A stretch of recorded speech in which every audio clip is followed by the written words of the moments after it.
We can get started. What's most important?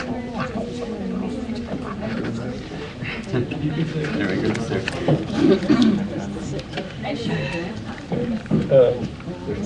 It's from another era, isn't it? You ready to go, Deanne? It's almost beginning it is. It's kind of a kayak trip. But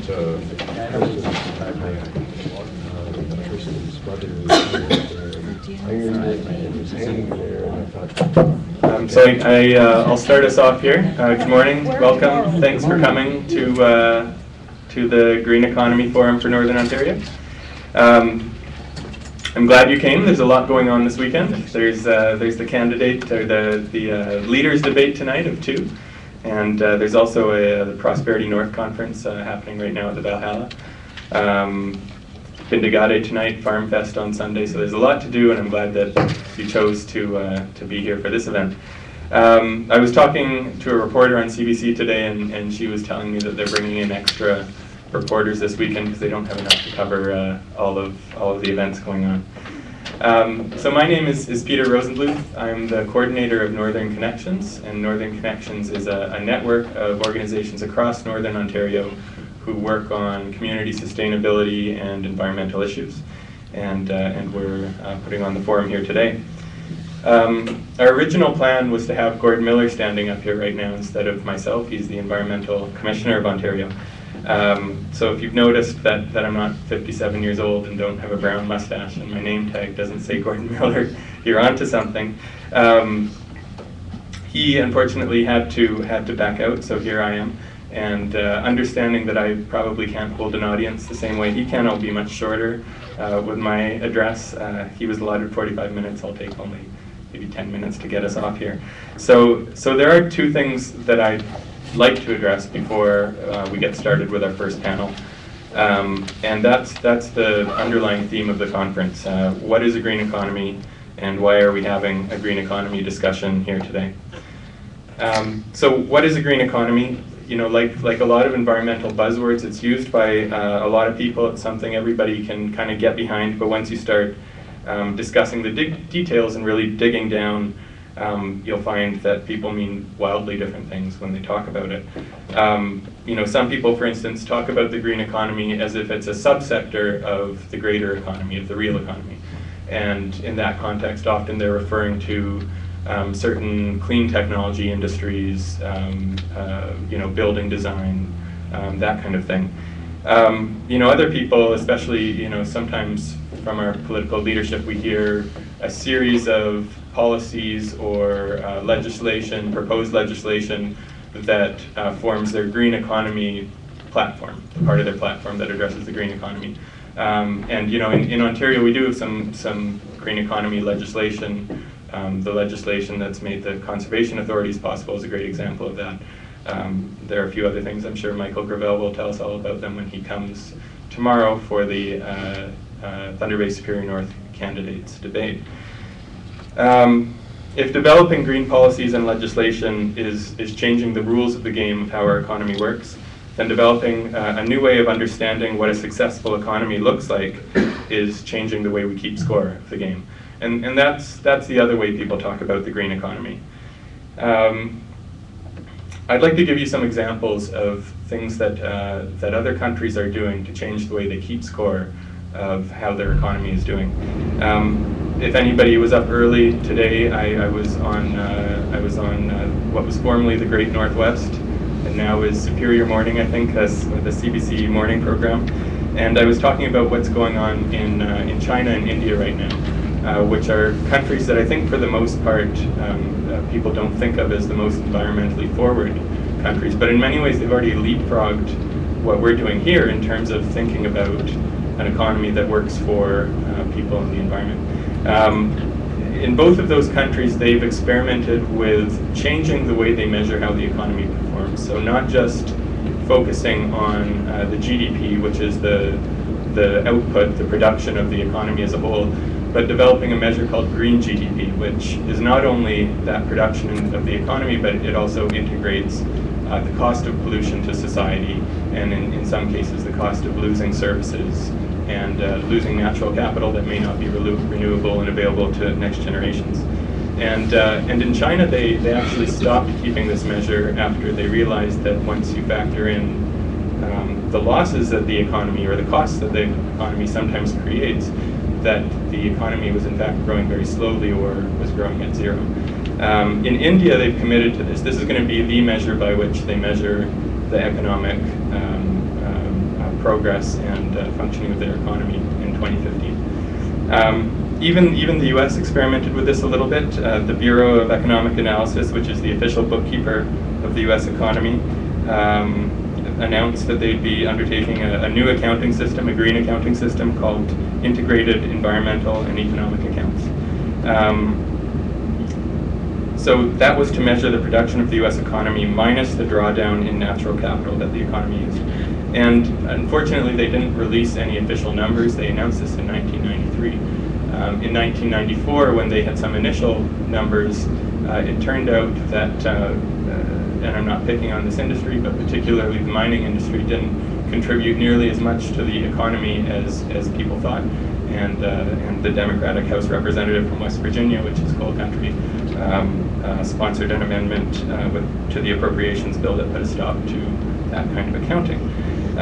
So lots of people have experimented with it, and this is, in my opinion, a really green economy, changing the way that we keep score.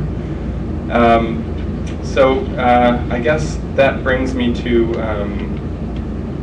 what we're doing here today. And it's become increasingly clear that the way we've been keeping score has led us down a dangerous path. Right now we're in an era of where we're dealing with things like food security, energy security, climate security, loss of ecosystem services, species endangerment. These are all phenomena of a kind of economic thinking and policy making that doesn't recognize that we live in a finite world. And so we have to move towards a kind of economic policy making that does recognize these facts that we're living with right now. So these are all phenomena that we're experiencing right now in Northern Ontario. And it requires us to start thinking differently and about how we structure our economy.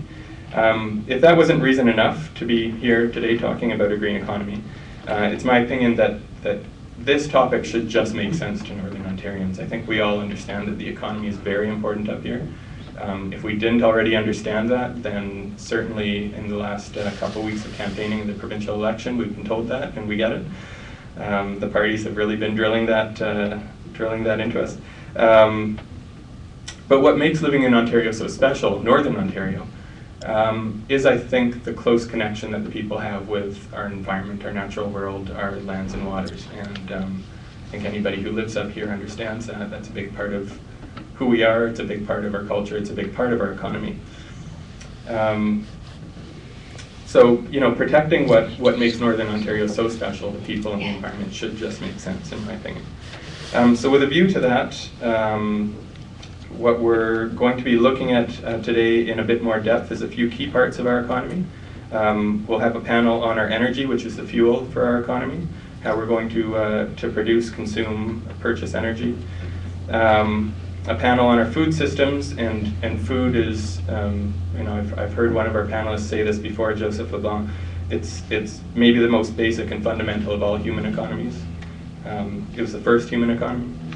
Our forest economy, which has always been essential here in Northern Ontario, and then we'll be having a look at our communities, which our economies are designed to serve. We'll also be hearing tomorrow from candidates in the Thunder Bay Superior North riding about their vision for a greener economy in Northern Ontario, and what they and their parties intend to do to make that transition start to happen. This afternoon we'll be seeing the film So Right, So Smart, which is brought to us by the Environmental Film Network.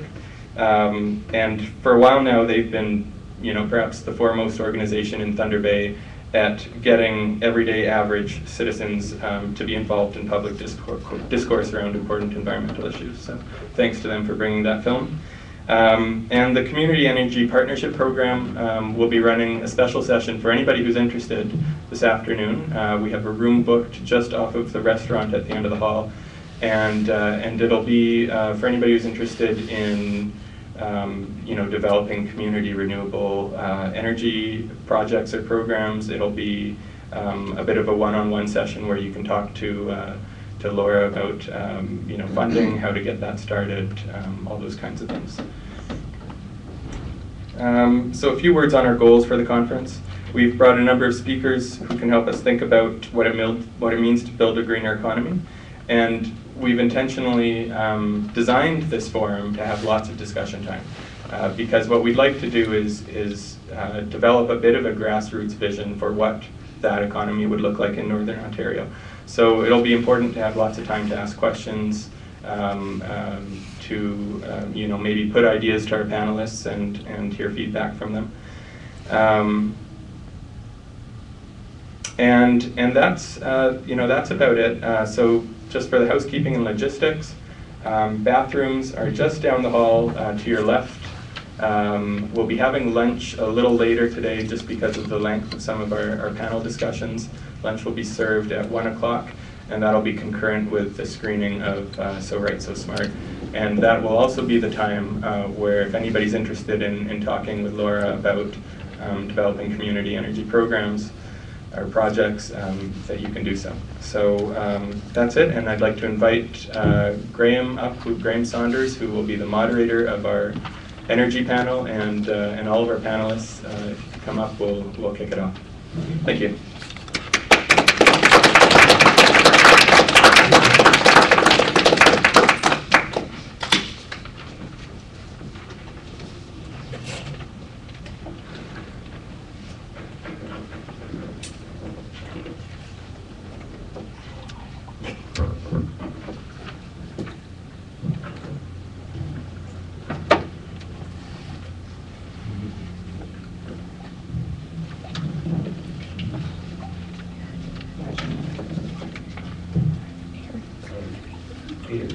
People will be speaking from here or public here? For your presentation, or you can identify things.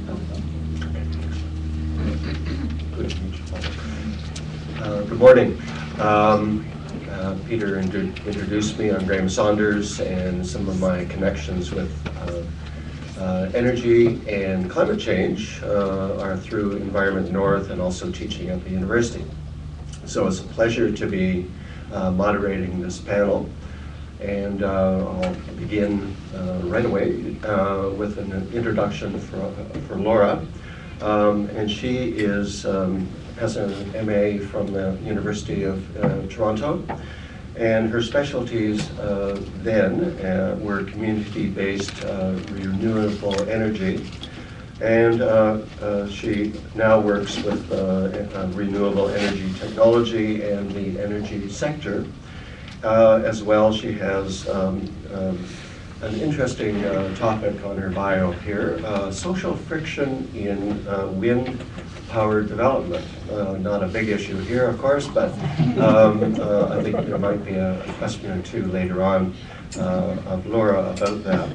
She also has worked with climate change adaptation through the University of Guelph, and she has spoken on climate change and related issues in the past. Laura, could you?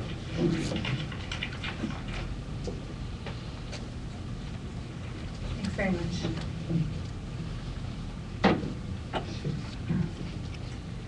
So I work for an organization called the Community Power Fund. We're a not-for-profit organization, and we run a program called the Community Energy Partnerships Program.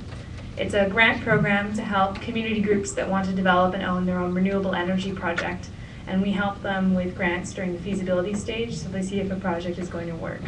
As I said, we are a not-for-profit organization, but this grant program is a program of the Ontario Power Authority, and we run it on their behalf. I'm going to get into a little bit more detail about our grant program and tell you about some of our projects that have been successful, but first I just wanted to give a little bit of context about renewable energy in general and the opportunity in the sector for renewable energy development. Around the world, the renewable energy integration into energy systems is growing, and it's growing quite quickly. It's now something like a $300 billion industry, and the amount of electricity that's coming from renewable energy sources is becoming a higher and higher percentage in a lot of countries. For example, Germany is up to 20% of their electricity comes from renewable energy sources. So this global clean energy race is really ramping up quickly, and it's really about changing the way that our energy systems are developed in order to address climate change concerns and to really reduce greenhouse gas emissions. So there's a lot of countries and regions within countries that are really instituting policies to support the renewable energy development sector in order to address those concerns. But they're also doing it in order to support local economic development, because energy from renewable energy sources is possible to be developed quite distributed across countries. So it allows for pretty distributed economic development activity. In Ontario right now we have one of the best renewable energy policies in the world. The Ontario Green Energy Act was instituted in 2009, and the Act is intended to make some of those changes to our energy system to reduce greenhouse gas emissions and to also encourage conservation. One of the biggest and most important programs within the Green Energy Act is called the Feed-in Tariff Program. A feed-in tariff program is where a contract is offered and a guaranteed price is offered for the electricity produced by a renewable energy project. Anyone can develop that renewable energy project, get a contract, have a contract for 20 years, and produce electricity that is sold to the grid and can be used by anyone. There's fixed prices that are based on technology and are based on the project size, and those prices are all set with a lot of research, and the point of those prices is to offer a reasonable rate of return to the investor in the project. It's the same way that prices are set for contracts for a new gas plant as well, the power plant. It's just that in a feed-in tariff program, the prices are standardized so that anyone is able to access the contract and build a renewable energy project.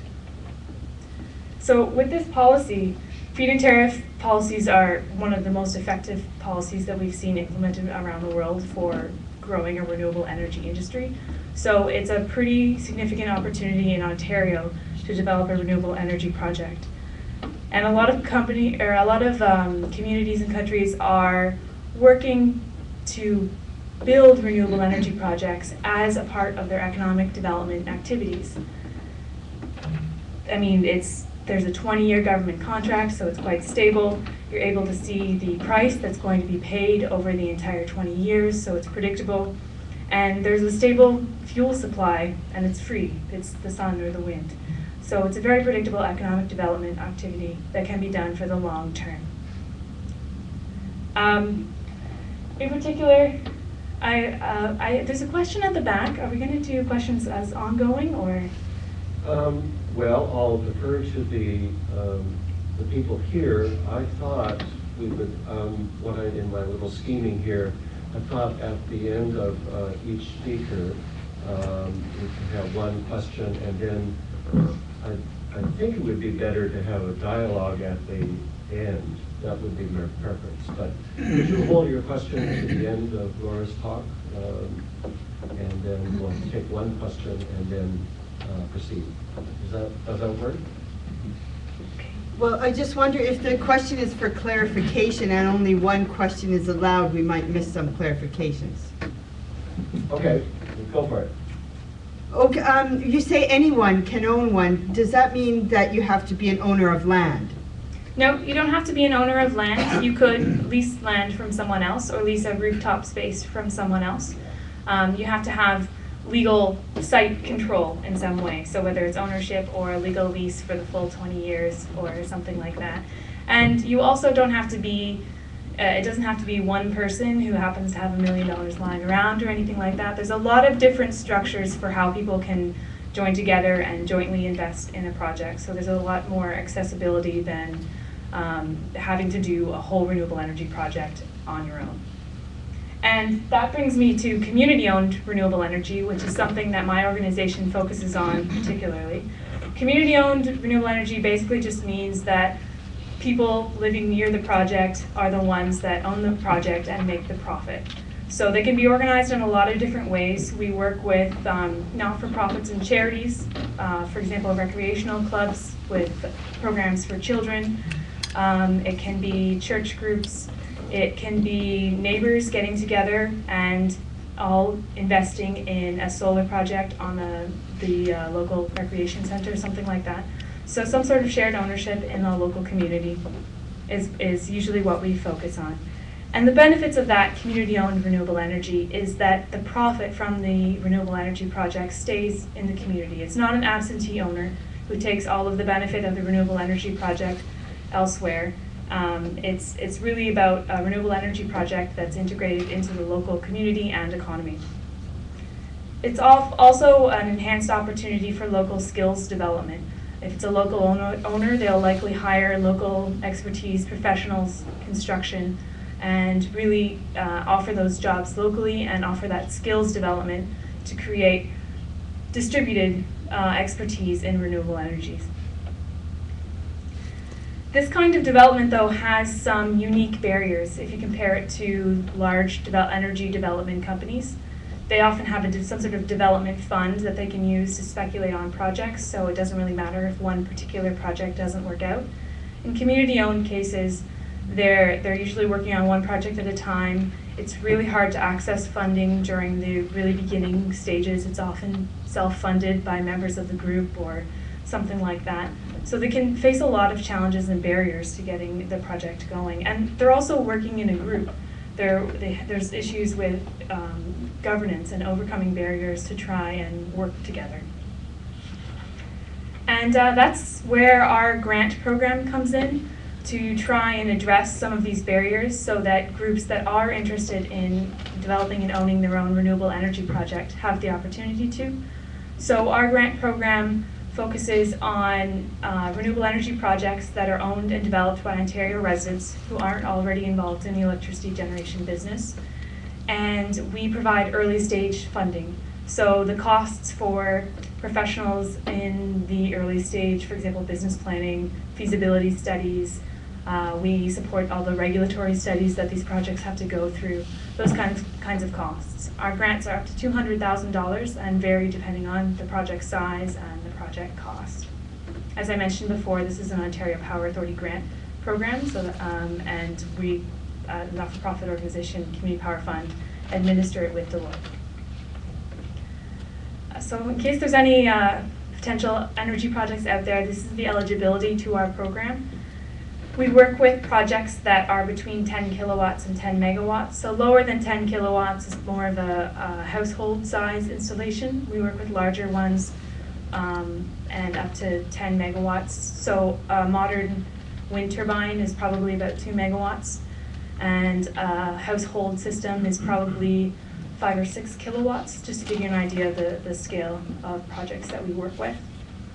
We work with solar, wind, biomass, biogas, landfill gas, and water power, and all of them are electricity producing projects as opposed to heat producing projects, which are another type of renewable energy project.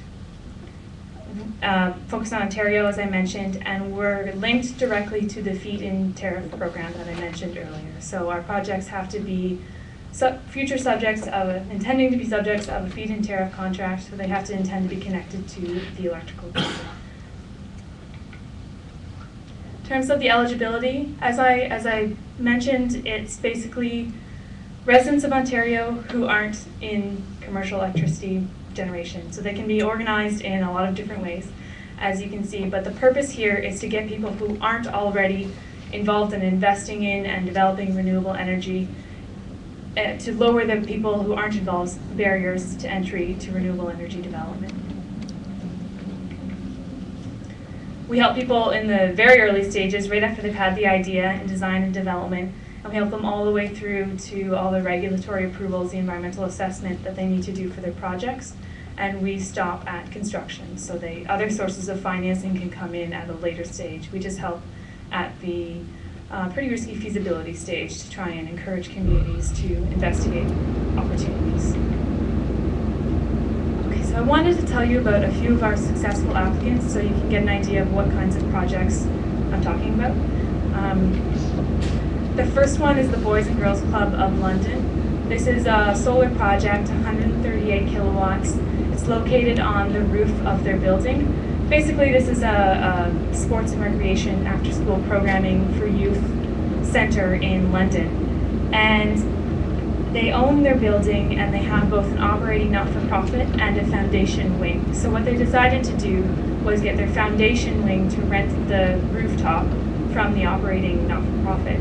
And the foundation, it takes donations and runs fundraising campaigns and has an endowment. And the purpose of this project was to use some of their endowment, to use a donation campaign, to make this investment, almost $1 million investment in a solar system. And the return that they get from their solar system allows them to not do some of the other fundraising activities that they had to do every single year, which took up a lot of time and resources just to keep the organizations running and to run the programs that the not-for-profit runs. So this was an investment and a fundraising opportunity for the foundation, and it funnels directly back into the programs and services that the Boys and Girls Club offer. They formed a solar subcommittee. Everybody's very busy, and these renewable energy projects are not the main effort of all these organizations. So it was really important for them that they had some sort of subcommittee that was heading this effort so that they made progress. And specifically what we helped Boys and Girls Club with was their business planning and the legal work that they needed to do in order to get through all of the applications that they need to do. This project is connected and is generating electricity today. The next one is the Strathroy Middlesex General Hospital. Again, this is a foundation. They leased the roof from the hospital, and they used their endowment investment in order to fund the project. It's a $1.8 million project, 250 kilowatts, and right now they're waiting to hear back on whether getting approval for their feed-in tariff contract. So the inspiration behind this project, they were really looking for quite some time to find other ways to get income for the foundation, because they're working with a pretty small population base, and they were finding that the continuous donation campaigns were not continuously successful and required so much input that it was challenging for the foundation. So this provides the sort of long-term stable funding and return on their investment that allows them to give back to the actual purpose of running a hospital. So it's a lot of income on that investment. And the last project that I have is the Monastery of Mount Carmel. This is a spiritual center that's immediately beside Niagara Falls. You can see in the picture there. They're actually planning two systems. One's a rooftop solar system and one's a ground-mounted solar system. So the rooftop one's quite small, but the ground-mounted one is 1 megawatt. And so these two systems together represent a $7 million project. They are pursuing these projects. The idea behind the ground-mounted solar one in particular is that the monastery is 135 years old, and so it owns land around it, which now faces a lot of development pressure because it's immediately next to Niagara Falls. The monastery didn't want to sell their immediate land around them, and they wanted to find some sort of income-generating investment they could make with that land that wasn't selling it to a hotel. So they decided to use some of the foundation's money as well as a donation campaign in order to build a solar ground-mounted project which would lock up the land near them for 20 years and provide an income for the monastery. And they like this project because it really fits with their values and what they were trying to do at the monastery as well. So it's a positive investment opportunity that is a lot more fitting with what they're trying to do than a lot of more general investment opportunities that they might have done otherwise. So if there's anyone interested in renewable energy project development or would like to pass on information to anyone, this is our website, and we have a lot of project development resources up there. Even our application form itself allows people to go through the different categories of information that they need in order to find out if a project will work. So if you have no idea where to start, take a look at our website and take a look at our application form, and it'll tell you you need to talk to your local hydro company, you need to consider if there's trees shading the site, you need to consider some site design issues very early stage, that kind of list of tasks that you need to do to find out if a project might be possible. I'll put my contact information up as well, and as Peter mentioned, I'd be happy to speak with anyone who'd like more information at the one-on-one sessions over lunchtime. If you have a project in mind, that's great. If you just want to talk about the possibilities, maybe where you should start looking, that's also great. Just let me know at the coffee break, and I'll see if there's any interest in scheduling particular times so that you can eat your lunch and see the movie as well. Thanks. Could we have, if there's a question, this is a good time to ask it. And as I said, I think we will have the bulk of the discussion later on, but certainly a question that pertains directly. Please. Ownership. I'm thinking of First Nations communities. Their view is that they didn't really give up ownership of the land in the Central East of Ontario. So from your project's perspective, if the First Nations community says we want to establish wind turbines outside of our reserve, some reserves are pretty small, 1 square kilometer. Who owns the land from your perspective? I'm sorry, I had a note about this and I should have mentioned at the beginning. There's an Aboriginal Energy Partnerships program that's particularly for First Nations to apply to. It's the same kind of grant program, but it deals specifically with applicants who are First Nations. So I'm not sure how they would deal with that issue, but they deal with First Nations groups directly. Is your program for reserves to federal land, or is it just? The Aboriginal Energy Partnerships program, that grant program is, yes.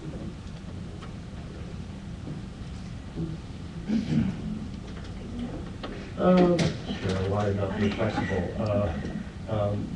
First, and then Mary. Please.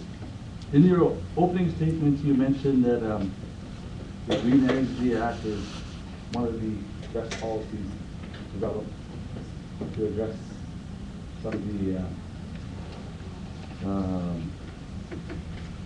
I guess the need to develop green energy.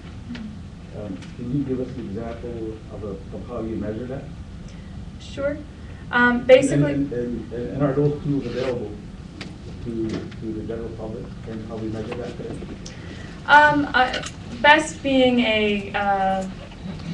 I guess always a subjective statement. There's not a tool for measuring, but basically what I'm basing that statement on is a feed-in tariff program in Germany, which our program was modeled after and has been in operation for many years, has been much more effective in terms of the amount of money spent and the amount of project development over that time period than other types of policies.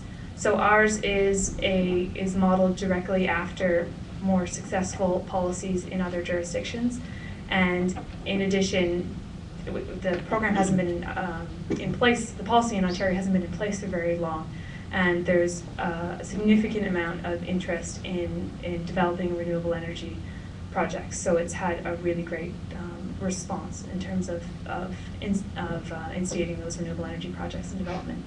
So in essence, we don't have a measuring tool to back up that statement regarding that is the best policy. Well, basically what I was basing it on is effectiveness in terms of amount of renewable energy development and effectiveness in terms of amount of money spent to implement the policy. Ours in Ontario is a couple of years old, so what I was basing it on is the fact that it's modeled after a program that has had a significant amount of study in Germany. Ours has had some study too, but hasn't been fully executed yet. So everything that we're seeing so far, it's following in the footsteps of other feed-in tariff policies that have been very effective. Mary? My question is, what happens after the 20 years? Does the price become negotiable? Is the government committed to continuing to buy the energy? No. Sorry. The contract ends completely after 20 years, but as an example of solar panels, the solar panels often have a technical warranty of replacement for 25 years. So the government is not, and the government contract ends completely after 20 years. There's no commitment to continue buying electricity at a different rate. However, the equipment is still worth a significant amount of money and will probably produce maybe 80% of the output that it started with after those 20 years. So it would depend on what the policy situation is like after 20 years, but at the very least, it's still very valuable equipment that could provide electricity to whatever building or location is nearby very effectively. I'd like to hold further questions to later on. I'll be the timer here, and I think we'll have a stimulating discussion later on. One of the connecting themes of our speakers is community, and I think it would be more effective, I hope anyway, to have other questions that tie in what each speaker is talking about. So indulge me with this, and I'll introduce our next speaker. Derek Tessier works with Eco Superior and has for the last 3 years. He's on several programs in the organization, and I'll read off a little list. There is a water conservation and eco driver, and we often talk, he and I, about fuel economy and vehicles, mine and others. And he also works with Well Aware, and that's a little play on words there. It's for rural residents, well and water safety. And also he works with, skipping along, he publishes a car-free blog, a regular update on how to, in effect, exist in our society, our car-driven society without a car. His background is an honors degree in science from the University of Guelph, and I'll ask you to come up right now, and we can begin. Thanks, Darren.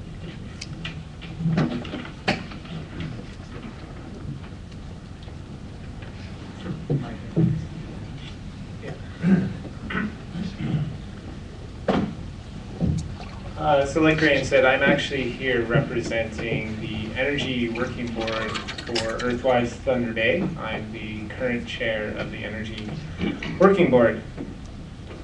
So just to give you a little origin on Earthwise to explain why there's an Energy Working Group. Earthwise Thunder Bay is a partnership between the City of Thunder Bay and the community to work together on issues of climate change and community sustainability. It was created to address these new concerns of environmental accountability, the future sustainability of Thunder Bay, and its citizens. Now, we've used the term sustainability quite often, so they needed to make sure we locked down a definition that could be agreed upon and always referred to. So the definition was taken from the Brundtland Commission, a report they did called Our Common Future. This report was released over 20 years ago in 1987, but the definition is still quite valid. And they define sustainability as sustainable development is the ability to meet the needs of today without compromising the ability of future generations to meet the needs, their own needs. And I mean, it's a little bit wordy. How I remember it is just don't spend everything you have now, leaving nothing for tomorrow. And it's a pretty simple enough idea. It's intuitive. Unfortunately, right now, it's not how our world runs. We have that more and more and more ideal. So now we know what sustainability is. We got to move towards that. So recognizing that, you know, we're running out of resources in the area, and you know, we have our renewable resources, but our non-renewable are slowly going the way of the dodo. Earthwise was tasked with forming a plan for Thunder Bay. So keeping this environment and sustainability in the forefront discussion, the framework for an environmental plan was formed. A baseline study was commissioned to find out how much energy Thunder Bay uses, where the consumption levels are, and how well we utilize resources. And we took this baseline study, and future goals were set. So we have the initial framework for this plan. Now, in order to ensure these goals and guidelines were feasible and attainable, we needed to have working groups for each kind of section that was in there. So we initially had 13 working groups. These are currently 11 active ones. And they cover all different aspects. We have active transportation, green building, energy, community greening, water, land use, air quality, food, waste, education, economy, pretty much anything you can think of the environment impacts. So we tried to cover all bases with that. And each working group incorporated individuals from all sections of Thunder Bay societal structure. So we wanted to get a wide branch of people involved, not just government and a couple stragglers. We got people from businesses, industry, NGOs, just anyone who's interested could join, and government as well. So once we've had these working groups set, they went over the goals and targets that they were outlined for each section, and they had to agree upon these. And then they took these goals and targets from each different working group, compiled them together to create and fill in that initial framework. And combining it all with the recommendations of each working group, they created the Community Environmental Action Plan. We usually call it SEEP for short, and that was created and finalized. This plan was adopted by Thunder Bay in 2008 and began implementation in 2009. It contains the guidelines the city's currently following to help move Thunder Bay toward the environmental and sustainability goals that we started with when we were initially planning. And to ensure that the Community Environmental Action Plan goals are met, we needed to keep these original working groups in active. And that's just to ensure that, you know, the things that we were doing are achievable and that it still functions, because it's a living document. It can change over time. So we realized maybe this isn't possible. Let's modify it to attain a similar goal. So like I said at the beginning, I am a member of the Energy Working Group, and the members of the group include a wide range of representatives. We have people from the city of Thunder Bay, local nonprofit organizations, such as Eco Superior, Superior Renewable Energy Co-op, Zero Waste Action Team, Lakehead University, the local utilities like Union Gas, Thunder Bay Hydro, Confederation College, and a lot of local businesses and just local citizens joined in. It's a pretty active group. And because of this wide variety of members, it's allowed us to reach out with promotions better to the public, use our different resources and availability of targeting different audiences. And it's just made it work a lot better. So we have a goal as an energy working group as part of the Community Environmental Action Plan. And our goal is to reduce greenhouse gas emissions through the wise use of energy and to promote the transition of a carbon neutral future. So pretty broad, but I mean the idea is we want to move towards carbon neutral. We don't have a set timeline when we get there, but we hope this plan until 2017, when everything's supposed to be met, we'll be closer, and then we make a new plan and get closer. So we have two objectives to help attain that goal. The first is basically number crunching. We want to reduce the total energy usage of 35% within the corporation of the City of Thunder Bay. So that's the city businesses, the city itself, their buildings, their structure, their manpower, everything there, they want to reduce that by 35%. And within the community at large, we want to reduce it by 10%. So individuals, businesses, we want to have everyone as a whole reduce their consumption and energy use by 10%. And this is below the benchmark numbers we got in 2005 with the initial study, and we want to hit this target by 2017. The second objective is to reduce fossil fuel generation by adopting practices that reduce electrical demand during peak periods. So this can be changing our peak period use, having renewable energy projects in the Thunder Bay area be active, and having perhaps the coal plant, which is planned to go offline or convert to a renewable energy plant. So we've had great success so far with the program within the City of Thunder Bay Corporation. Many city-owned buildings this year had energy efficient upgrades, including heating and cooling, lights, changing their circuitry to be more efficient, windows, insulation.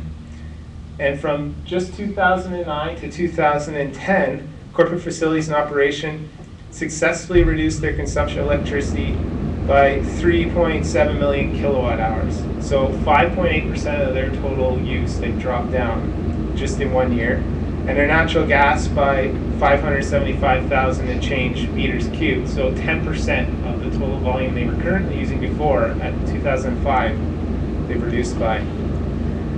And they've also ran a city employee education program, and that was to, help people realize how to do proper lighting, not overlight, use their computers and printers properly, turn them off at night. So it's just simple things that all add up when you take in the number of people that work with the city. Now, one of their major highlight projects was the Canada Games Complex. They made a lot of changes this year and in past years, but this year alone, they redid most of the lighting, so it's all energy efficient. They installed some walkway lighting that's all LED now.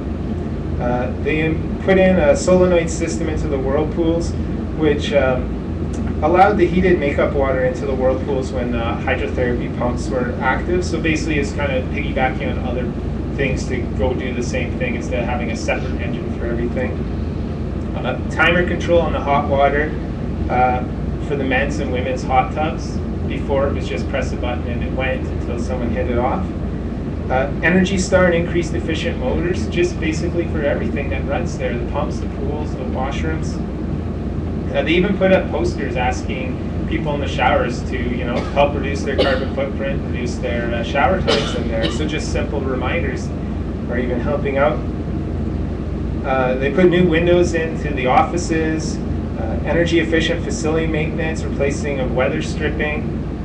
They use what's called a liquid pool cover now, so they don't have the traditional canvas pool cover. They're using something slightly different. New hot water boilers and a heat recovery system from a cooling tower. And then a big thing was increasing the insulation in the roof. They went from R20 to R42, so that was quite a big change. So they started these changes when the project, the Earthwise project, just was getting its legs back in 2006.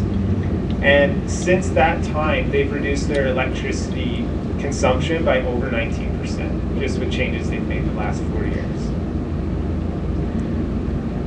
Now, for targeting the residents of Thunder Bay, we've been active in promoting kind of national and international events.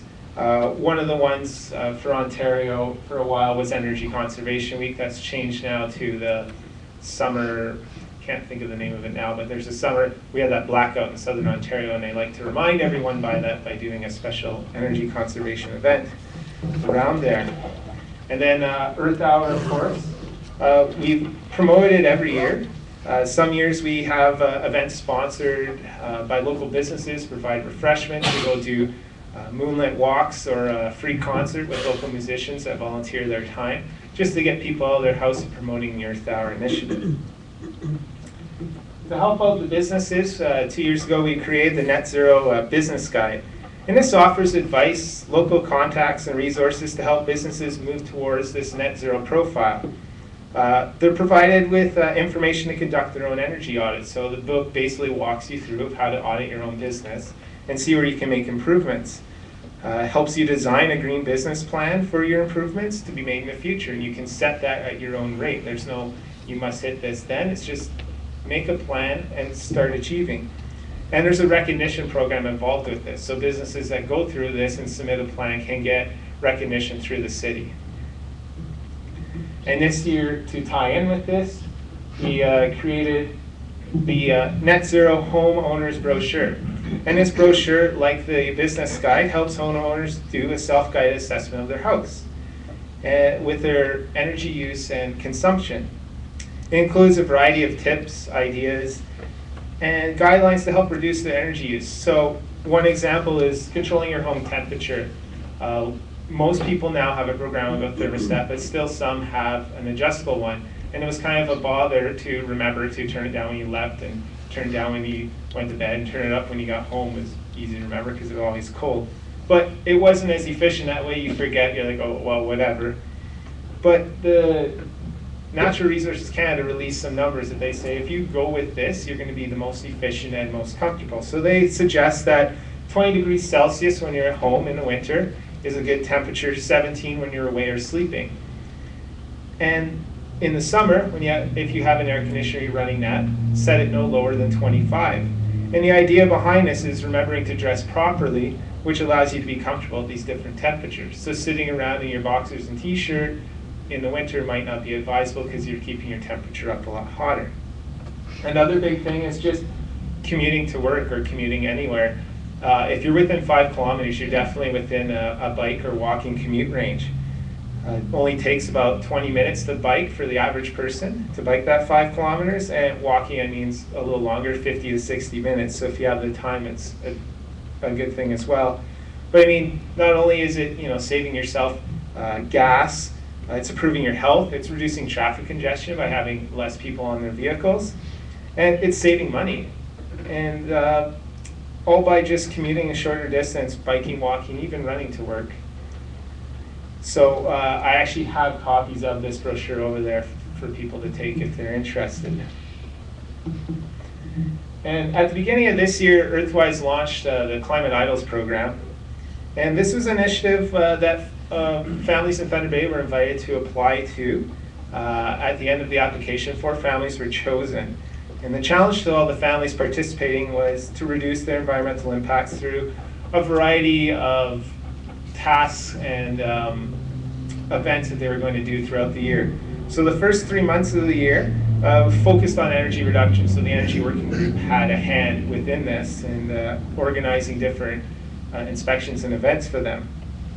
So this included a free energy audit of their home through the Eco Energy program, which also includes renovation recommendations, improved commuting habits, so less driving or smarter driving through the Eco Driver program, reduced water use, and eliminating phantom load. And that's the energy used by devices we assume are off.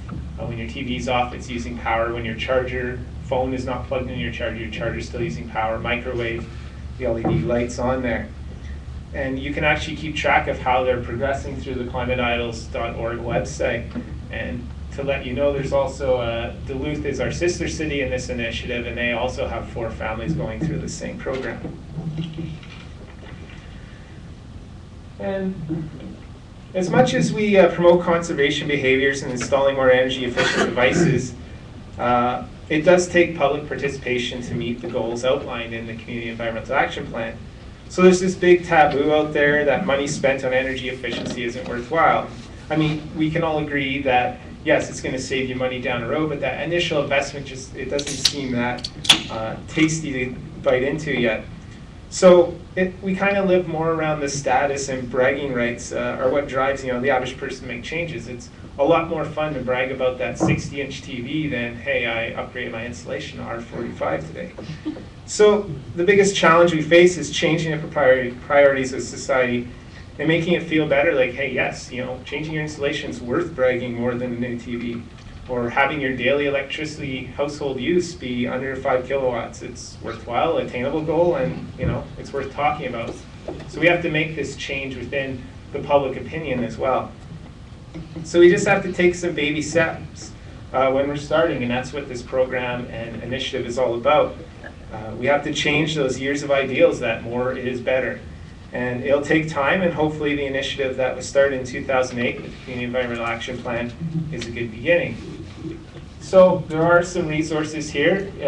You can go on the website, Earthwise Thunder Bay, just type Earthwise Thunder Bay, it'll come right up. You can download the Community Environmental Action Plan. If you really want a hard copy, you can pick it up at the Thunder Bay Earthwise office. Net Zero Business Guide you can download there, as well as the Net Zero Homeowners Brochure. And then the current Earthwise coordinator is Kelsey Hansen. Her information is there, so if you want to talk to her about any Earthwise event or program, I'm more than happy to take your calls. Thanks. Linger for question number 2. Any questions? Not a question, just you mentioned events sponsored by Earthwise. Next Saturday at the CLE is the Go Green Expo. Correct, yeah. Where we're exhibiting green technologies and have a variety of workshops going on. Yeah, and that's a very good event to show you what's going on around Thunder Bay.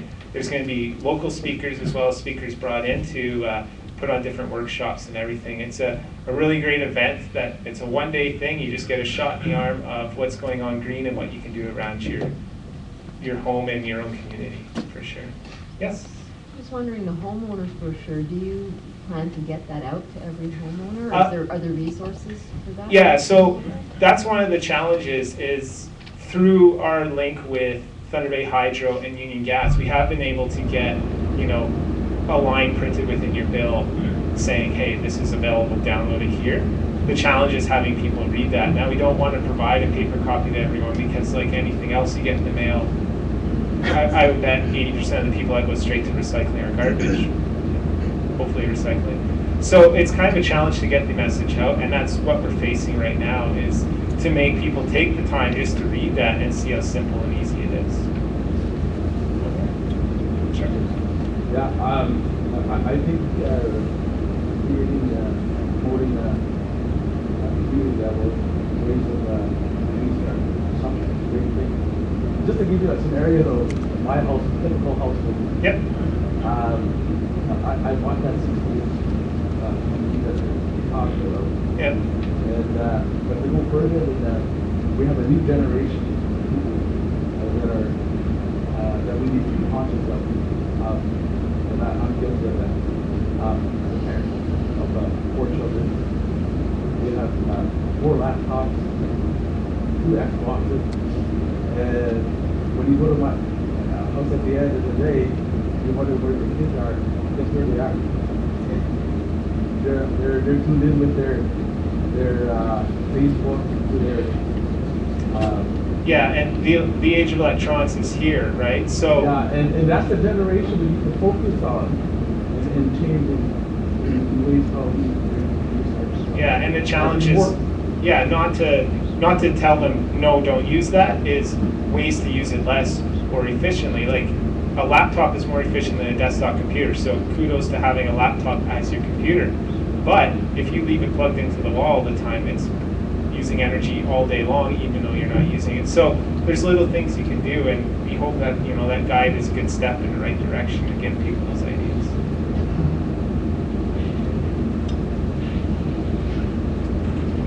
Thank you, Derek. Our next speaker is James Law, and he works in Toronto and with TREC. That's Toronto Renewable Energy Cooperative. And in his bio, there's quite a bit of detail about different co-op enterprises that TREC has worked with and assisted. Probably you can give the detail of those. There's 2 I have here. And also, TREC is working with the agriculture industry, agri-energy, talking about biofuels and some of the initiatives in that area. And as well, and we'll get more detail about this, Zoo Share, and I'm curious a little, because I don't have the details. James, could you fill us in, please?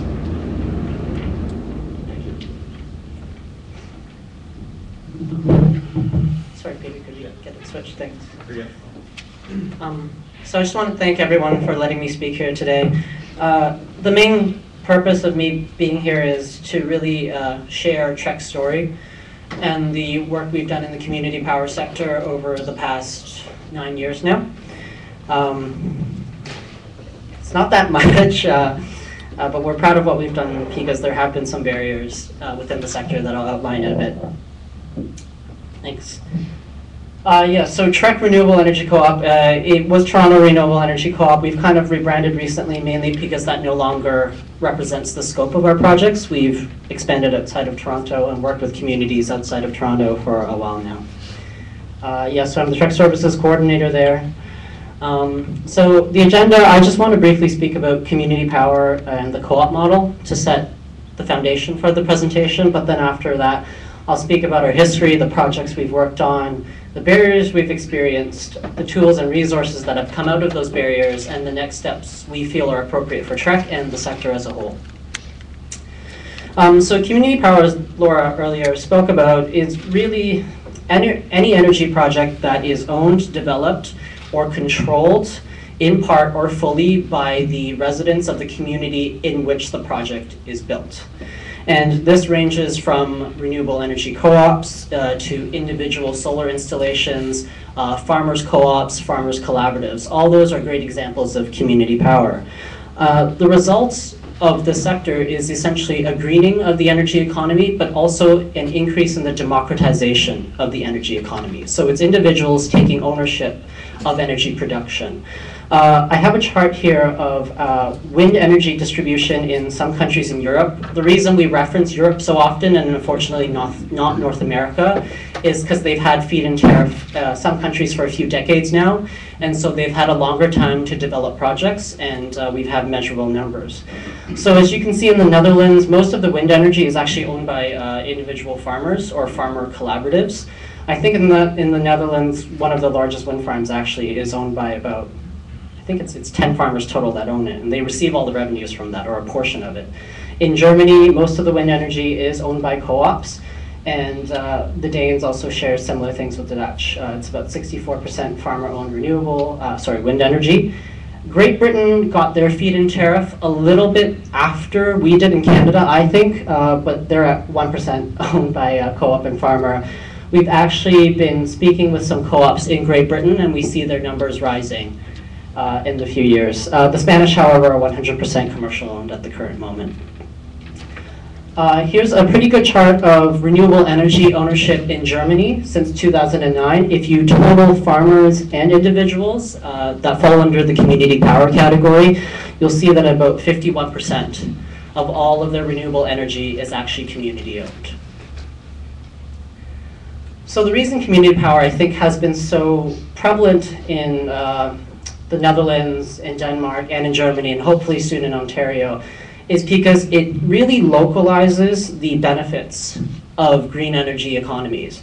So not only do we see local economic development because the technology is often created within the province or within the country, but we also see local investment opportunities. And I'll go into that a little bit later, but individuals who can't afford their own solar installation or their own wind turbine, I don't think any one person can afford a wind turbine, but they can actually purchase shares or purchase bonds in renewable energy and still make money off that. It also promotes local job creation. A lot of the technical expertise, a lot of the engineering expertise that's needed to service the technology is also local to the communities that house these projects. And also with community power, we go beyond public consultation. I know with commercial developments, oftentimes you sit in a room very similar to this one. There's one representative from the, from the commercial developer who's probably 24, not really wanting to do that job of that day. He sits there, everyone lines up in a row, and everyone gets to ask questions. The difference here is that since community members are involved in the planning, the development, the financing parts of the project, it's public consultation at every step of the way. It's public participation, really, throughout the entire length of the project. And as I mentioned, that includes public ownership as well. And because of the local nature of these projects, it is place-based decision-making and governance at the end of the day. The people who own the project, who live in community, also make the decisions around the project. So at TREC, we promote the co-op model, which is just one model of community power. And the reason we promote this model is because of various co-op principles as outlined here. So anyone can join a co-op and anyone can purchase a share or a bond, let's say, for financial investment in the renewable energy project. It is a one-member, one-vote basis. So, if person A invests $200,000 and person B invests $5,000, they still both have the same amount of decision-making power within the cooperative. Like I mentioned, there is direct participation from the membership. So the members are part of the board, the members are part of technical committees, some of the members are actually servicing the sites. So we see community members involved in almost every aspect of a renewable energy cooperative. And also there are education and training opportunities for membership as I mentioned, because sometimes the sites need to be serviced by local members, there's actually opportunities for training in building skills and servicing renewable energy technology. So just a bit of the history of TREC. Our mission has always been to enable all Ontarians to participate in the green energy economy in any way possible, whether that's on a board or as an engineer or just through financial investment. We are a nonprofit organization, and we were established in 1998 to build community-based projects. And the first project we took on was the wind turbine down by the Canadian National Exhibition Place in Toronto. And I'll talk about that that cooperative in a little bit. And so the co-op really is focused on two main sections, the energy generation portion, but also we have taken on a youth-oriented education aspect. Our education department asked me to put the slide in, so I'm obliged to. TREC Education is our education department. The Kids World of Energy program we run, we actually partner with school boards and individual schools to kind of take on grade 9 science curriculum. So we like to bring in renewable energy technology to show youth hands-on perspective of how energy is produced in Ontario and what are the distribution challenges we face. We also have a Green Collar Careers program. We work with companies to help place high school kids in co-op positions within the green energy sector, so they can receive some jobs and skills training and be exposed to the sector in a very hands-on way. And we also do renewable energy tours, bike tours around Toronto, around Windsor, London, and show individuals renewable energy community projects actually within their area. And we do this with a staff of about 10 people. So I don't want to give the impression that we're this gigantic corporation in Toronto. We are one office with about 10 people.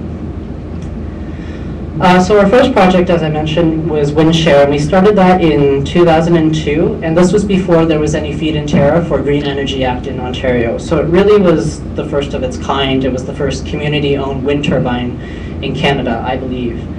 Originally, we wanted to build about a 700 kilowatt turbine, but because of land issues and conflicts with the Toronto Island Airport, we had to build the turbine a lot lower, and it ended up being around 650 kilowatts. The project was about $2 million, and it was a 50-50 partnership with our local utility, Toronto Hydro. So they paid for $1 million, and WindShare and TREC actually had to fund the other $1 million. And we did this mainly through selling share equity within Toronto.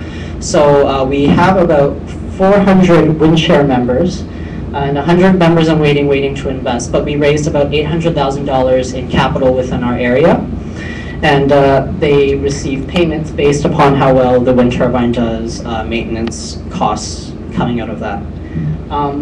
So the 100 members in waiting, the reason they're still in waiting is because WindShare was originally supposed to be 3 wind turbines, but because of the development of Porter Airlines and the Toronto Island Airport, they actually bought out all the airspace around that one wind turbine, so we were unable to actually erect the second 2. And so they've been members in waiting for a while now. What was interesting about WindShare is that because it was so new, we didn't really have an established resource base to draw any expertise on. So we literally had to kind of scour Toronto and ask people in the area, have you been exposed to wind energy before? Do you have the technical expertise to help us? Do you have the legal expertise to help us? With about 3 people in an organization at that time, no one knew how to lease land from the Canadian Exhibition Place. And so a lot of our members actually participated in the project planning portion of WindShare and also the development of the wind turbine. Our second project is SolarShare, and because we produced it a lot later with foundations, we actually have a video. It's a quick 1.5-minute video that talks a little bit about the project that I hope you all enjoy.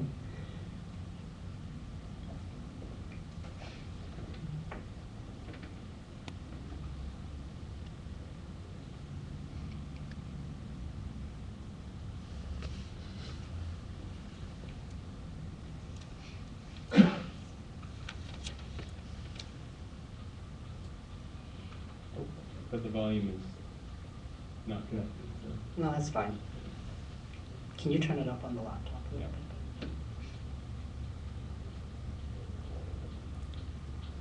Just a quick Yeah.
Thank you.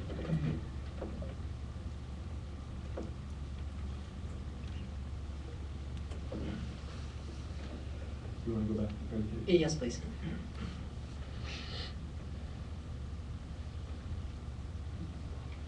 Cool. Got it. Thanks. So Solar Share is Trek's second project. We started in 2010, and over the time we've built 18 sites totaling about 680 kilowatts. The key thing about these 18 sites is that 17 of these sites are actually on farmers' lands. They're agricultural landowners that have agreed to lease us their land for a portion of the revenue that we produce. They are 10 kilowatt systems, so they are individual installations. The rest of the site, I guess around 410 kilowatts, is on top of a commercial installation. When you go around, areas like Mississauga, you tend to see a lot of low, flat roofed buildings that with very little greenery around it, and that roof is really ideal for constructing a project like this. And so it's a $3.7 million portfolio that we funded first through bridge financing, but what we're trying to do now is sell community bonds on this roof. And, all 18 sites rather. And so community bonds are, in this case, $1,000 investments with a 5% return. And we use that to pay back our bridge financing. The bridge financiers, the reason we want to pay it back earlier is because they get a higher interest rate. And this is common through any project. You get a higher interest rate when the risk is higher. And so at time when the projects were being constructed, the risk is high, the lease might fall through, your technology might not be working, or you might not even get your FIT contract. But at this moment, with all the 18 sites built, with feed-in tariff contracts locked in for 20 years, we're opening the investment opportunity up to community members. It's a little bit different from WindShare. WindShare was kind of like a share equity scenario, and so your return would depend on how well the wind turbine does. This is just a flat rate. So we started selling bonds in August, so just a little under a month ago, I guess. Or sorry, a little over a month ago. And we're up to around 58 members as of when I left Toronto. It's continuing to grow. We've shown pretty good interest overall. And the landowners, the farmers, they receive 10% of all revenue generated from their own site. And this is on average about what we've been seeing in the peak of summer, about $300 per month. And it descends to about maybe $100 per month when the sun isn't that good during some of the cloudier months. And at the very top there, that's one of our sites, I think near Teeswater. And it's on the edge of his property, and for a fairly low square footage, I mean, it really is just a concrete base that is fixed to the floor of his property. He receives about $100 to $250 per month. And here is a map of the distribution of all our solar share sites. So the Mississauga one is down here, and the other 17 sites, some are crowded around Wingham, Ontario. We have 6 up in Manitoulin Island, I think, 1 down in Cosden. And we've actually realized that in order to service all these sites, we need technical teams and technicians in each one of these areas. So we're actually on our way to working with AGT, who is our installer, to train individuals in Manitoulin, Dresden, and Wingham to actually learn to service these sites and essentially have a job that they perhaps didn't have before. There are other examples of renewable energy co-ops in Ontario. One of the bigger ones is ZooShare Biogas. So this is a biogas installation at the Metro Toronto Zoo. Their slogan is measuring potential, which seems to sell them really well, along with an icon of giraffes. So they actually have an agreement with the Toronto Zoo to take all the poo from the animals and put it in an anaerobic digester. And what they do is they produce electricity, but they also have effluent fertilizer coming out of that digester, which then they sell back. And so it's actually a closed loop system for the zoo and for ZooShare. They're also selling community bonds. There's a Queen Street Solar Co-op going on in the East Beaches in Toronto, done by Options. They're also a community bond model. I know someone mentioned earlier about First Nations. Windfall Ecology is actually working with the Chippewa of Georgina Island to develop the Pukwis wind energy co-op, and so that's an example of a partnership. I don't know their specifics, but any questions I think could be directed to Windfall Ecology. They've been working for the past, I think, 5 years now on this project. So in terms of barriers for the sector, with Windshare, because it was before the feed-in tariff and the Green Energy Act, we had a very difficult time securing a site. We went up to a lot of landowners and said, hey, we want to build a wind turbine that's owned by individual homeowners. And they looked at us and said, you're absolutely crazy. We have no idea what you want to do or what you're talking about. Because of this, I guess because it was novel, we also had difficulty getting governments, businesses, banks to actually give us permits, approvals on loans, because they simply had no idea what we were trying to do at the time. Funny enough, the commercial banks didn't really want to take us on, but the credit unions were more than willing to take us on. Also, because it was a new technology in Ontario, we actually had to source from overseas. There just were no facilities in Ontario at that time that could allow us to purchase technology locally. And a very shoestring budget meant that we were constantly applying for grants and loans. Now, SolarShare was a bit different. It was after feed-in tariff and the Green Energy Act. The problem with securing a site this time was not that no one knew what we were doing, it's that everyone knew what we were trying to do and everyone else was trying to do it. And so my boss calls it the Great Solar Rush of 2008. It's like the Wild West. It was literally just, everyone was flooding the market, going to landowners saying, hey, you know, you'll make a couple $1,000s a year if you give me your property.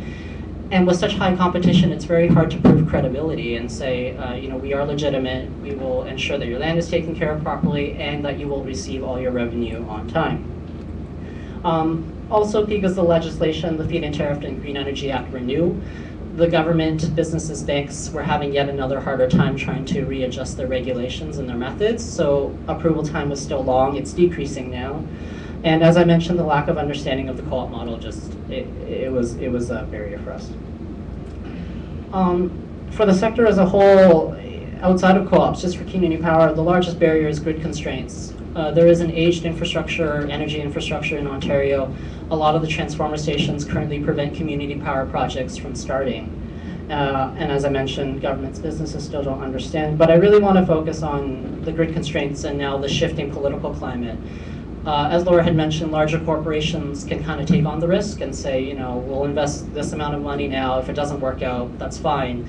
But when we're talking about community power, when we're talking about households, families who are taking what they're willing to put up for community power, you know, even if it's whether it's $1,000 or $10,000, and they're investing into a renewable energy project, when the risk is so high, most families just have to say no, and that's completely reasonable. You're not going to put your money into something that might change in the next 2 months. So with the current election going on, the current economic downturn, and grid constraints, we find it very difficult to sell community power.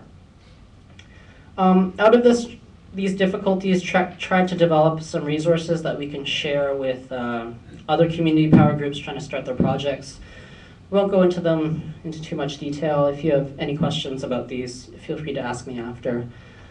But the next steps for Trek and as the sector as a whole, we are looking to expand the SolarShare portfolio. We're looking at a site called the Evergreen Brickworks in Toronto, which is a kind of a reclaimed brick factory in the Don Valley. They do a lot of sustainability-oriented education, and they want a solar site on their roof, so we're willing to take that project on.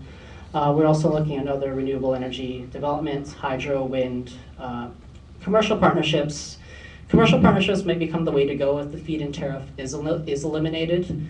Without the feed-in tariff, we get about 12 cents per kilowatt for solar, for very small systems, even 10 kilowatt, which just makes it impossible to build individually. The time you need to recuperate your costs for 12 cents per kilowatt hour is way longer than 20 years. And so community power would really have to enter commercial partnerships. Building a library of tools, as I had mentioned, and also we wish to continue to inform policies like the Green Energy Act and make it easier for communities to participate. So thanks for listening to that. Sorry if it was a bit long, but appreciate your time. Thanks.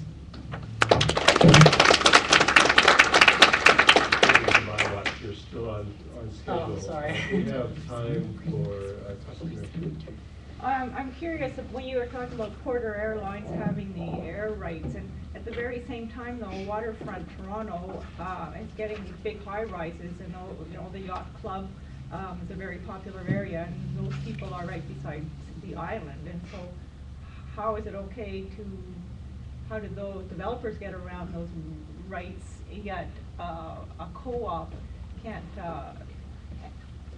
and I thought the Green Energy Act was a way to prioritize or to allow sustainable or different alternate energy development without giving that precedence over other kinds of development. So I find that just a very curious situation. I mean, we do as well. One of the things we've realized is a lot of institutions, across the board, whether it's government or businesses or banks, tell us that they have certain rules, and then 3 months later, the rules have changed for someone else. Developers seem to just have an easier time getting around things, but I think a lot of it also has to do with where we happen to want to place these turbines is directly. The planes fly directly over it, I think was the island airport's argument, and they don't want planes necessarily flying directly over turbines. I think because wind energy is such a new technology in Ontario, the caution around the technology is also a lot higher. So we've been used to building high rises for a while now, wind turbines not so much, and so they pretty much want a complete clear airspace around any wind turbine possible. I don't want to blame the island specifically. We've also run into a bit of conflict. It's not bad conflict with the CNE. They've just decided to prioritize their land space for other uses internally. So there's a number of contributing factors there. Yes. Another question, and then we'll get into more group. Well, I was interested, you mentioned 12 cents a kilowatt hour on the solar panels. We had a project here, we costed out, we were able to bring it in for 20, when the price was 80 plus cents a kilowatt hour, we were able to bring it in a 20-year period. So when the tariff went down, I'm surprised that you can actually get a project off the ground at 12 cents. Yeah, I mean, previously, without feed-in tariff, I think it was mainly the RESOP program. I think the rates were probably a bit higher. With the solar share, sorry, I should mention, solar share was launched after feed-in tariff. So the 10 kilowatt sites are making 80 cents per kilowatt hour, and then the industrial site, don't remember the exact rate it's making. The wind turbine was a bit of a difference. It was kind of a rate that was, I don't want to say arbitrarily, but it was like a constant communication between OPA, power generation, and also Toronto Hydro as to what the rate should be for one wind turbine on Toronto's waterfront. The thing about having one wind turbine, and this is why we're a bit discouraged that we couldn't build the other two, is that from what I understand, the way wind farms work is that you need to have more than one or even 3 turbines so that when one goes down or one needs maintenance, the money generated from the other ones can be used to help fix, the one that's currently down.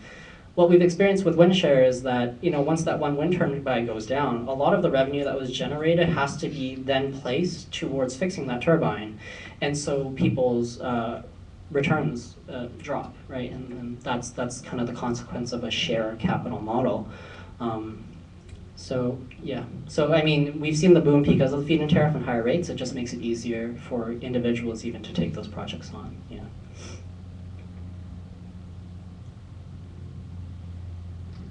How about we switch over to Sure. any questions to any of the people on the panel, and then we can get into a little bit of discussion. Yes. I guess for Laura, are there any renewable energy products on the go in Northern Ontario now? That's I'm thinking in terms of community power.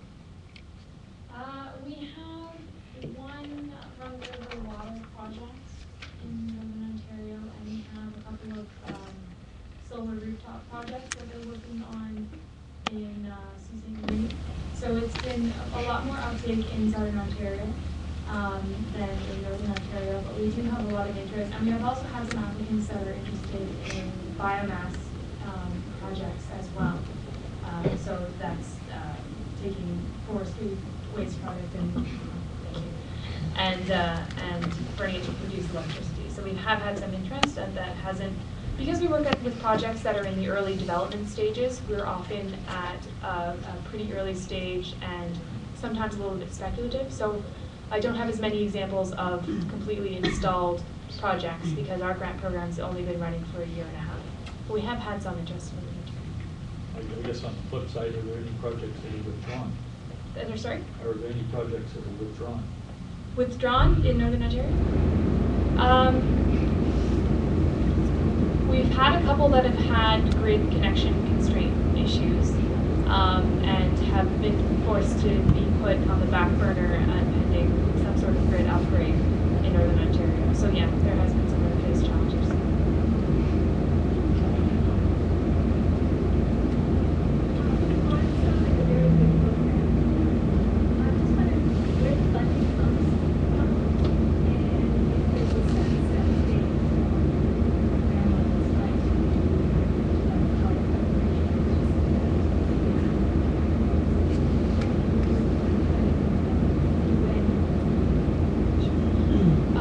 Comes from the Ontario Power Authority, so that means it's ratepayer money to fund the grant program.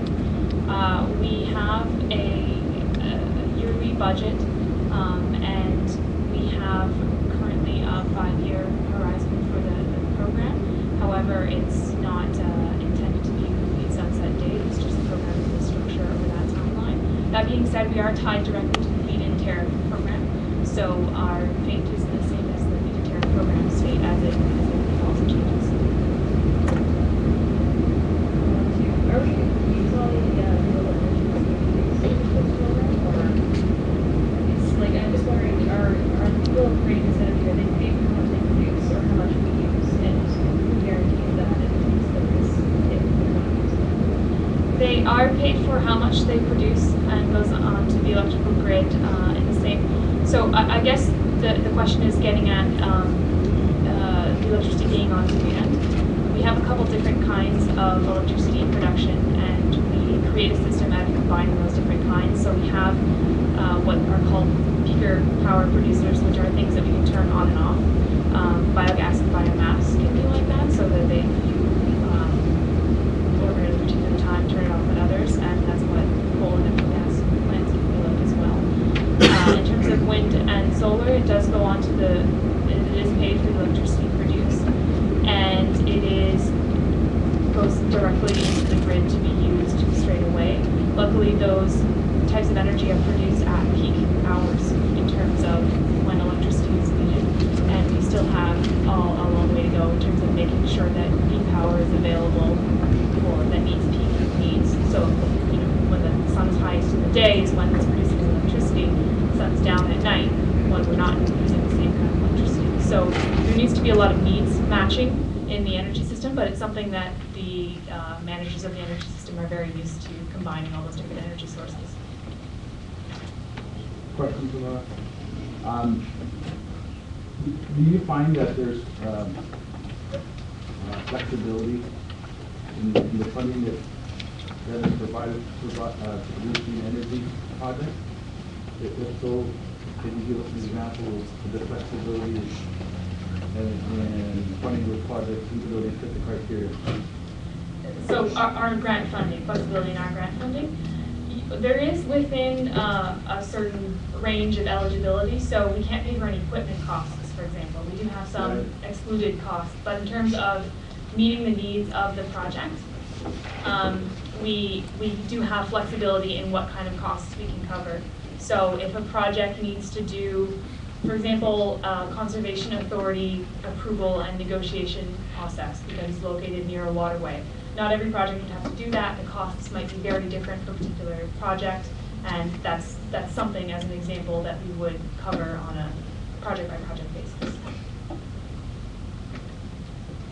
I guess to Laura and maybe James too, we hear, or I've heard that if the Conservative government gets in, they will kill the FIT program. So I just wondered, like Laura, what would happen to your program? And my understanding is, and maybe you can clarify, the existing projects would continue, but there'd be no new ones. Maybe you could clarify your understanding. And James, I'm wondering if that did happen, what, like with your future direction, how would that impact it?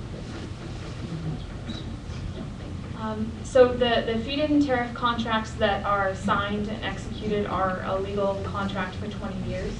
So those are projects that are in place with a legal framework dedicated around them. there's a significant amount that have been stuck in the production line, waiting to hear back if they're going to get a feed-in tariff contract, or haven't yet reached the commercial operation date, which is when they're plugged in and producing electricity. And there's more leeway during that time.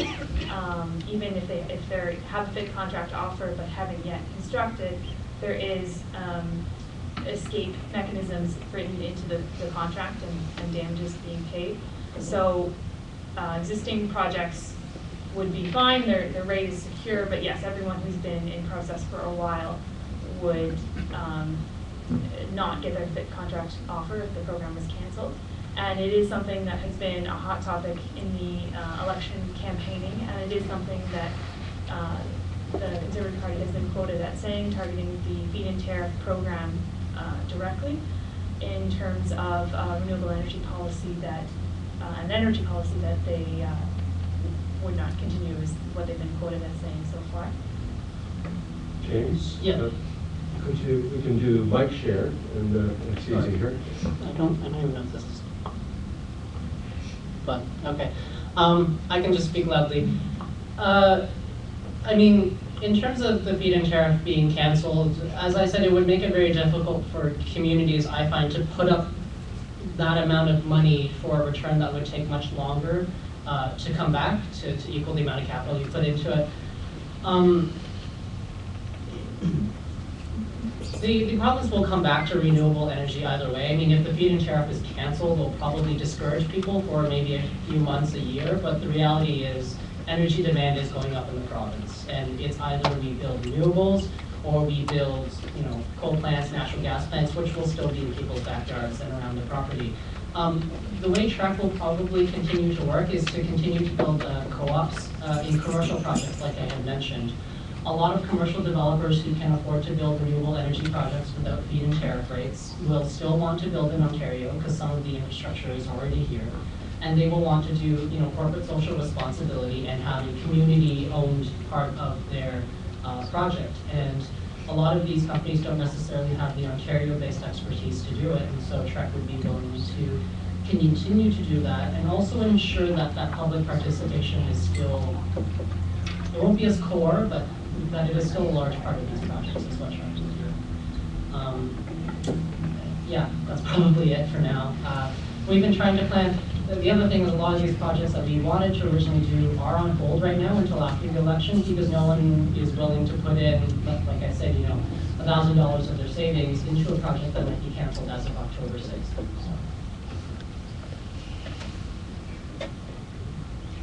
I have a follow-up question to Judith about financing.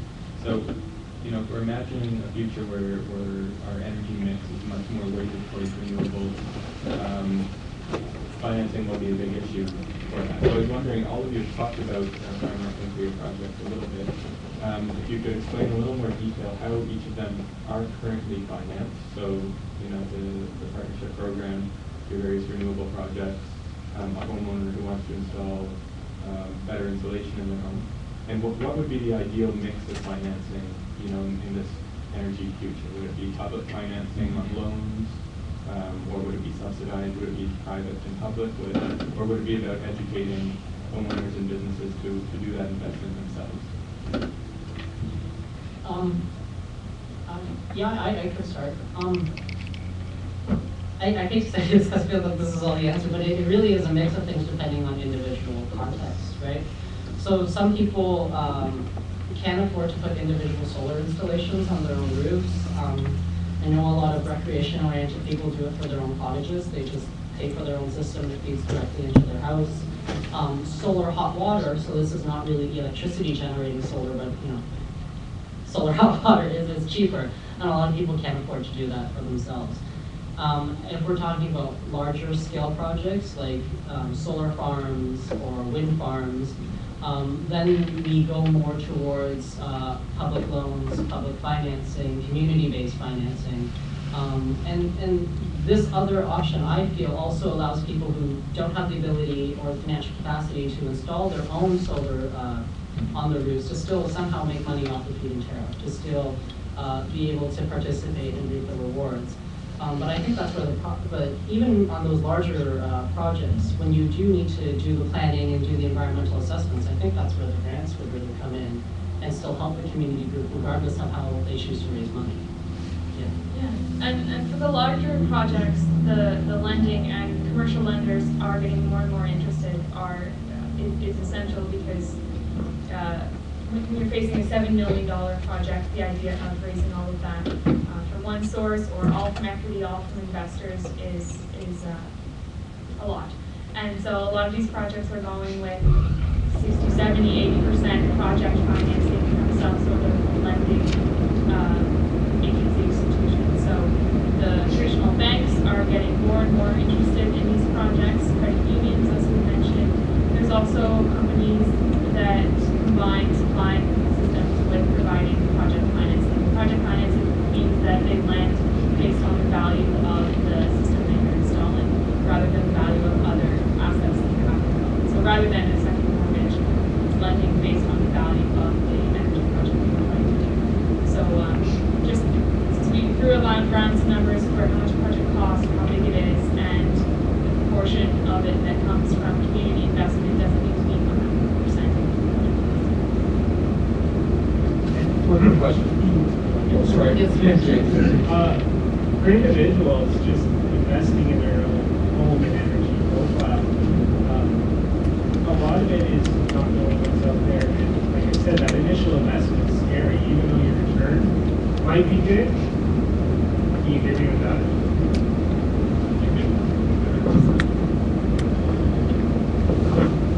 Even without the even knowing that you're going to get this return, that initial investment is scary. So the government has done that eco-energy program, and it's extremely popular. And what that does, it also opens people's eyes to other things they can do. Like a lot of people haven't heard of geothermal. It's becoming quite popular in Thunder Bay now. There are about 5 companies that install it. There was 1 3 years ago. And that's because it was listed as one of the improvements you can make your home within the eco-energy program. Just basic insulation and all that. When you have this audit, people don't realize that everyone pretty much thinks door, window, leaks, got to fix that. Where that's still going to be a hole in your wall no matter how good a window you get. Where upgrading your insulation is a better improvement. So opening people's eyes to these just simple changes through this eco-energy program is doing a lot. And I think having that money saying, look, you spend a bit, we'll give you a bit back, is a better incentive than just educating people on it and convincing them, okay, go invest this money, you'll get your return in 10 years on your bills. Like it's really challenging. So I think there's always going to have to be some sort of funding mechanism for people to access to do that. For the majority, you'll have the individuals that are keen and can do it on their own and are willing to, but for the vast majority, I think you're going to have a bit of a funding income for them. I just want to add with geothermal, because of the success of feed-in tariff in Germany, they actually, I think, 3 weeks ago just introduced a feed-in tariff for geothermal. And I think it's one of the first of its kind, really, and that has helped people install geothermal because it can be quite expensive to dig up your property. Essentially, it helps them recoup their costs a lot quicker once there's that model in place. One more question. Heidi? Now, I'll make a comment, and that will allow Paul to ask a question. Can you do that? Just an observation, because if we look at the big picture, we want to look at sustainability, and I still feel, I mean, there are many good initiatives where, technology, but the thing is, what James, he said, that he talked about demand is increasing, and so we're still increasing demand. I'm not convinced we're on the path to true sustainability. I mean, increasing demand and then finding other ways to produce energy. We need to. I still feel like, we're the little person on Tenement Square, and there's this, we're going to be bulldozed by the bigger interests, and so that's just a comment. So I'll leave up to Paul to ask the question. I guess with the bigger, where the backlash we have the wind project in Northwestern. So I guess the question is there any evidence that local cooperative community-based power has less has less resistance from the community larger outside projects.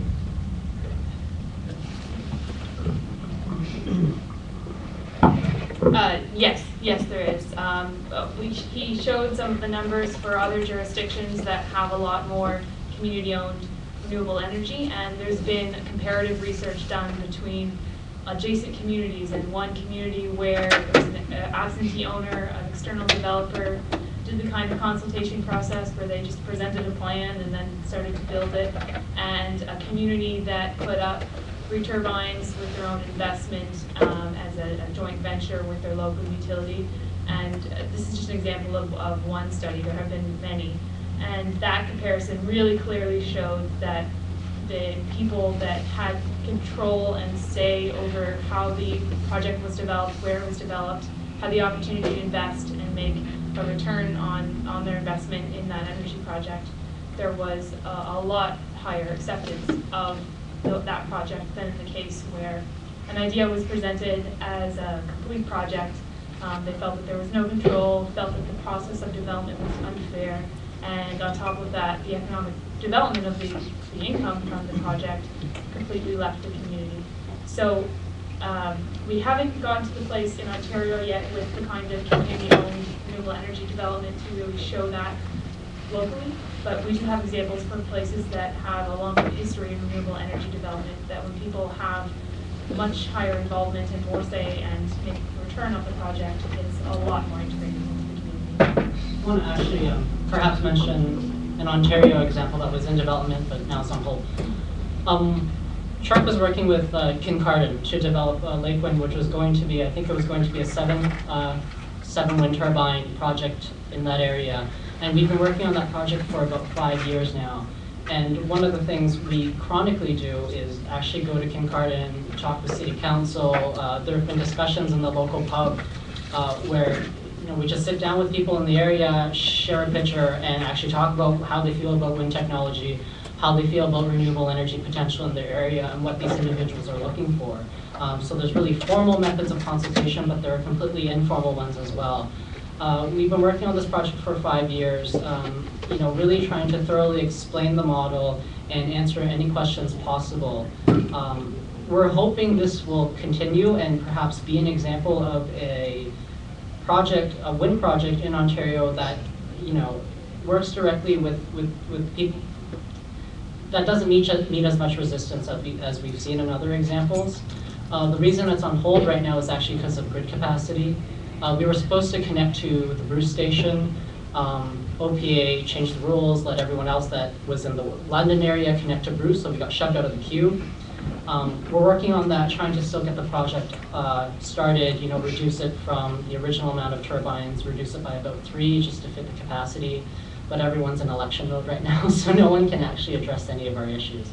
But this example, I feel, should it develop further, can be a pretty good way of showing what you were talking about.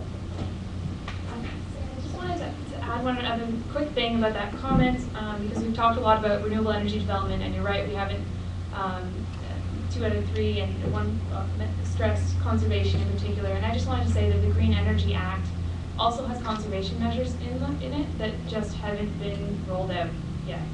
And I also wanted to add that we're talking about renewable energy development, but you're absolutely right that if it's not paired with shutting down, closing polluting energy sources in Ontario, then we're on an endless treadmill set up as you mentioned. So you're right, there's other aspects to a sustainable energy system. Thanks so much for your clear and concise presentations. And I have to say the audience with clear and concise questions is pretty good too. There'll be other opportunities to talk to any of the speakers several times today, I think, Peter, isn't that correct? Yeah. Anyway, thanks so much for this session on the vital topic of energy. And we'll adjourn this session and fast break. 15 minutes. Okay. Okay, back in your chairs in a few minutes. Have a stretch.